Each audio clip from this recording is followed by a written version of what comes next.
Hello guys, it's me again. And if you're new to this you are watching an unofficial tutorial video for Live2D. So I am announcing today that I will be finally fulfilling my promises and start a series of tutorials to make sure everyone who's new to Live2D to know what to do with it. But first, I'm going to update you guys in Live2D 2.0. And that was one of the reasons of why I'm remaking the tutorials.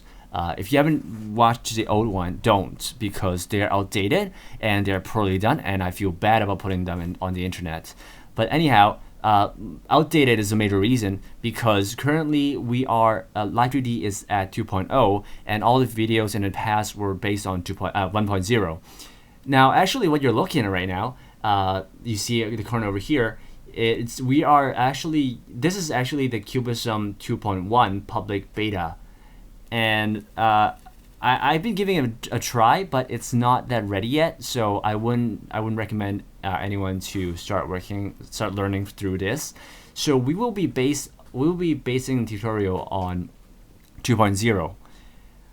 You can get it from the official website for free. And also, you can work it with the free version. It's fine. If you don't want to, pay for whatever, or you don't want to use your pro version 60-day trial yet, just stick with the free one, and the tutorial will get you through without a problem. So before we start, I want to share some updates. What we have in 2.0, and I got a list of things.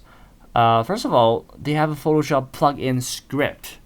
So if you, if you look over here, you see this script, and there's a Live2D process v1.1 and Live2D cleaning v1.1.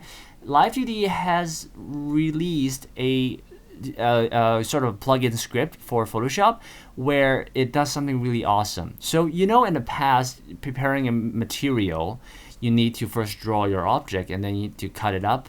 You need to lay them out piece by pieces, make sure they don't overlap. And so you spread things out sort of like a UV map for 3D modeling, right? If you know what I mean. You don't need to do that anymore. I mean, you don't need to do that manually anymore, because currently a simple button would do it for you.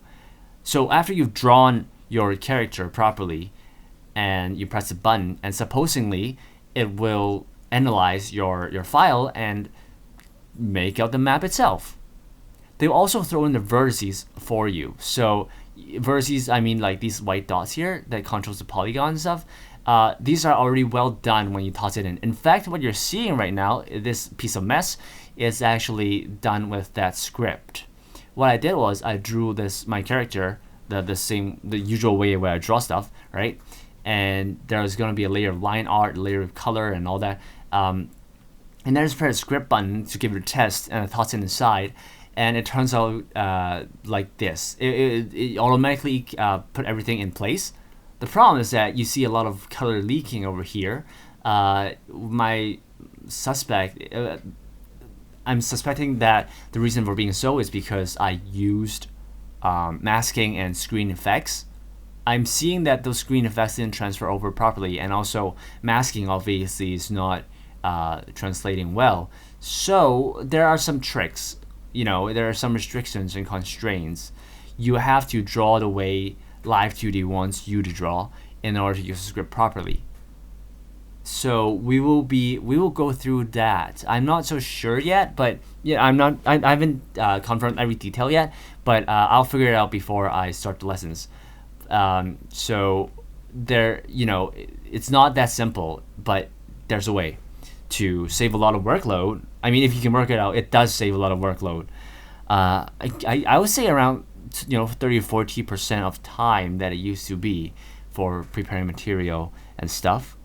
Of course, you still need to put in your own deformer, but once you've done that, you can start animating and stuff. So you got the new script. There's also more space for free versions. If you're using the free one, which I've been using it all along, in the past it used to be having its size maximum at 1024 by 1024 pixels, and sometimes it's really not enough for me. Like I have to, everything, the map is completely cramped up, and it sometimes not enough for me to put in a whole character in.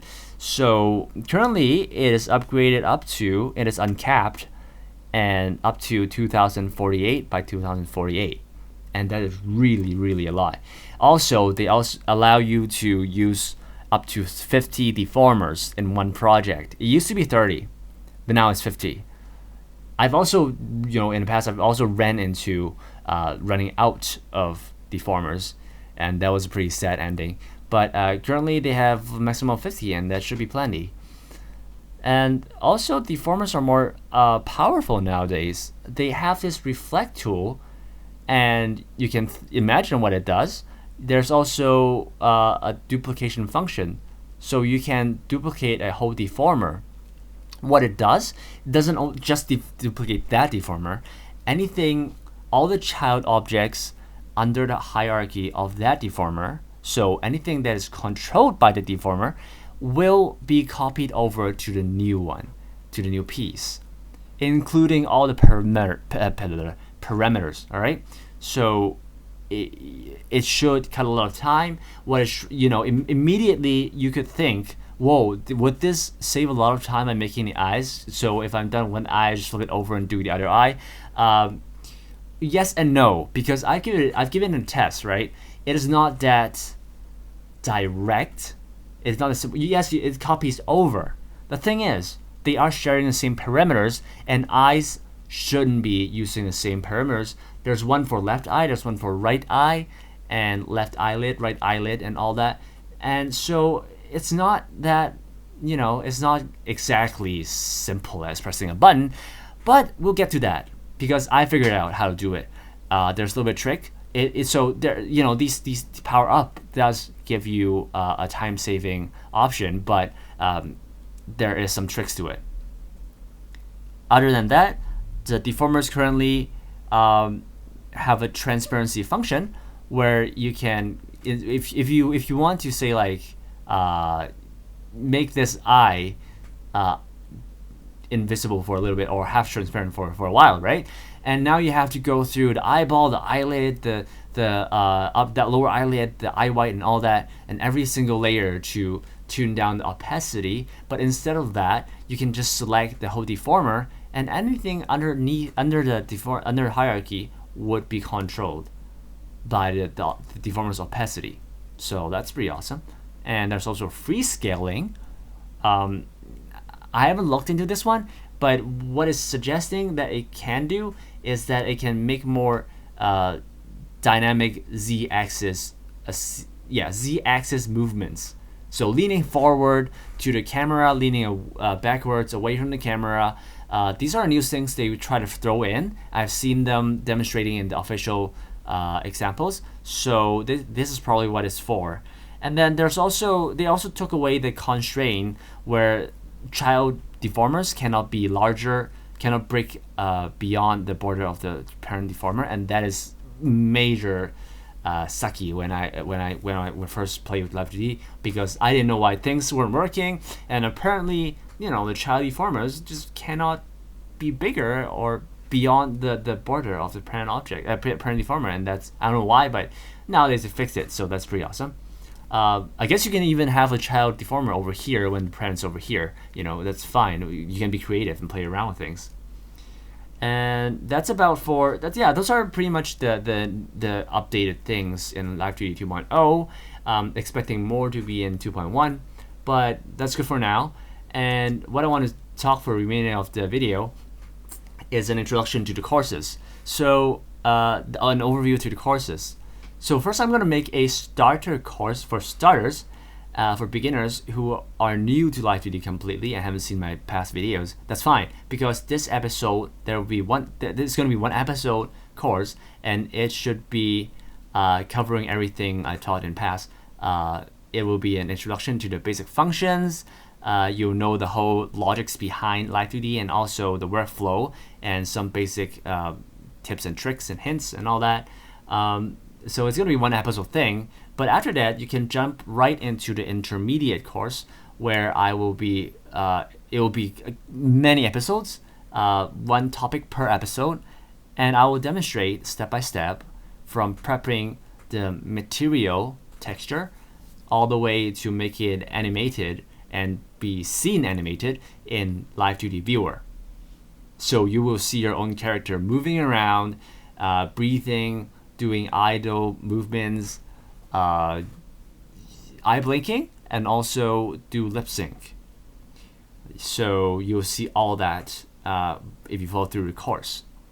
Now, for those who knows Live2D or seen my past videos, I will do things a little bit differently.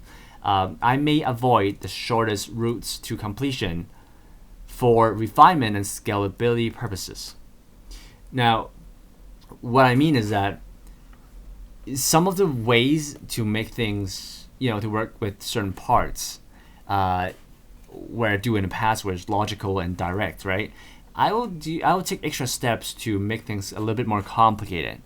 And it's not, for the sake of being pro. It's really for refinement purposes, because I looked into official examples, and I've seen that. I've actually studied every parameters they had and how it works out, the vertices and stuff. I figured out that sometimes their stuff looks better than mine. It's because they do things a little bit more complicated than the most direct way.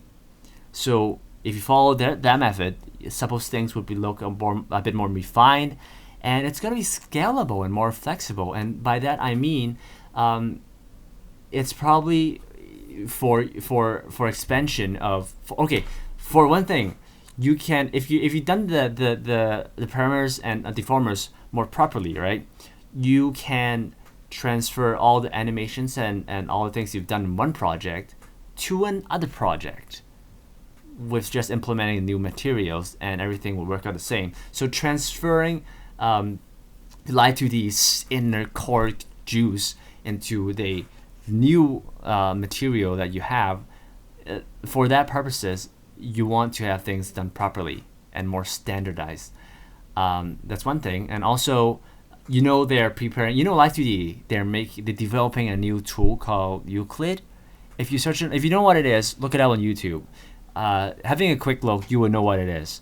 It basically is a Live2D developed 3D modeling stuff. But obviously, it's going to be different from Maya or 3D Max or Blender. And it's not going to be like ZBrush sculpting. It's going to be using sort of based on Live2D modeling, Cubism modeling, and implement that into Euclid, a 3D modeling tool, which would cut down a lot of workload, and also it's better at retaining the quality of 2D art for the 2D artists, for the texture artists. And yeah, that's probably what they're trying to do.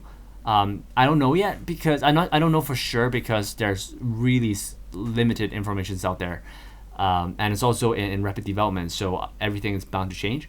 But yeah, so that's what I mean by scalability. So I think you guys want to do things more standardized, more universally accepted, and just in case that you want to take your little test product into something bigger, you can do that. And that's why I may avoid most direct and simple ways to do things in the following lessons. So if you've learned Live2D, right, stick around, because many minor details will be different nowadays, and pick them up, and I'm sure it will benefit you if you think about future developments. And I'll explain more in the lessons. But anyhow, for the intermediate course, I aim to make possible that any newcomers and new learners to understand thoroughly of each topic in the series. You should at least be able to make your own project without a problem. So you won't be just cloning my stuff, right? You don't follow step by step and follow all instructions and make the exact same thing I'm trying to do. You'll be able to make your own stuff confidently, right? So confident that you should be comfortable enough to play around with the tools and do some experiments and do things beyond standard usage. So maybe a little hacking, maybe some creative ways to play with parameters to make special effects that no one has thought of. If you follow my course, you should be able to at least get to that point. That's what I try to provide you guys.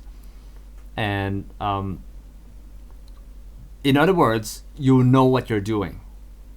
It's not just, oh, well, I read this tutorial and I made exactly what the provide material gives me, and I'll make it. I just clone a thing that the guy said. It's not gonna be that. You're gonna have your own project. You're gonna have your own character alive. So that's what we're trying to do here. Okay, so we'll get into what you need for the course, right? First of all, you need a Live2D for sure.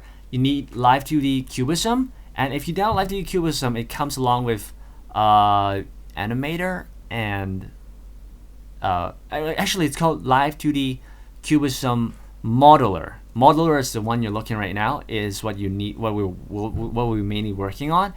Animator comes along with it, but I don't think you can do a lot with the free version because you can't output it as anything. You can play around with inside, but you won't be able to save your file and all that, far as I know.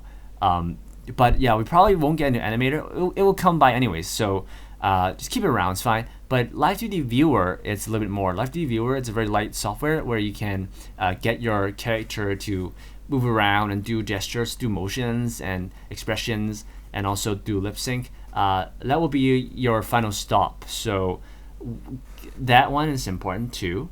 So you need Live2D Modeler and Viewer. And free version is fine. You don't need to use your 60 days pro version trial, whatever, right? Because free should be enough. Or if anything, that the free version has constrained you to make your own project alive, then we can talk individually and figure out some method to hack it out. Just try to work things out. So other than Live2D, you need, well, it's optional. You can use Photoshop or any painting software to prepare material. If you have Photoshop, I'll show you how to use Live2D plugin script.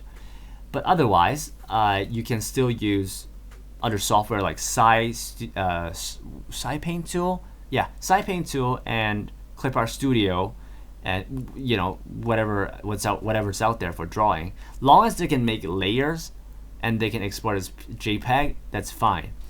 MS Paint won't work, but the rest should be, everything out there for drawing 2D art should be fine. Let me see what else.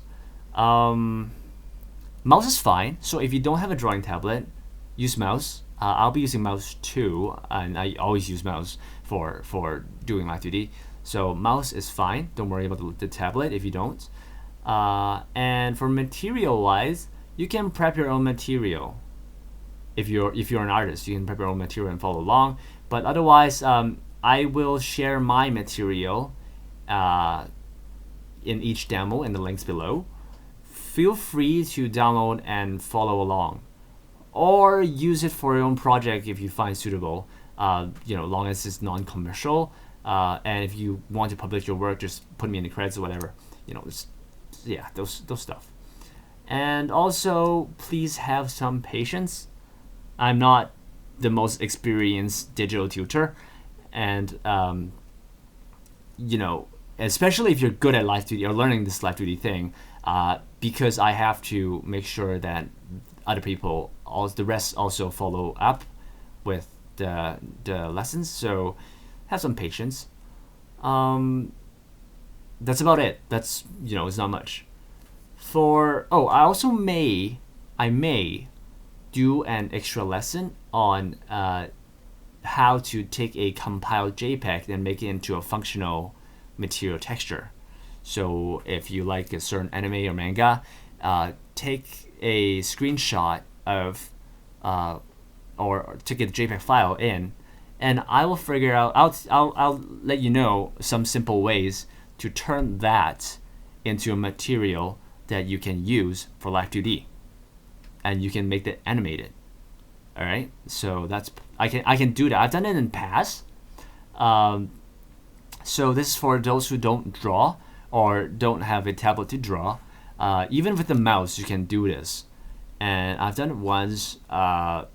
Many of you guys can probably figure it out. I just want to throw in some tips and tricks customized for Live2D usage. So, yeah. So for some short FAQ, like here it is. When will I start? Okay, I will start as soon as I work my hands on one more official demo file, because I want to confirm some of the findings I found previously. And so you can expect 25th of June. I will start next Thursday. I will start uploading my first episode. How often will I release? I will probably release them every Monday and Tuesday, a new episode. And how quick do I reply to questions? Instantly, to maximum of 12 hours. Really, I'm pretty sensitive to my mailbox, and if I don't reply in 24 hours, I'm probably in some major trouble, and please send help. Yes, so I can promise you that. And for final words, subscribe if you haven't, and I'll see you guys next week.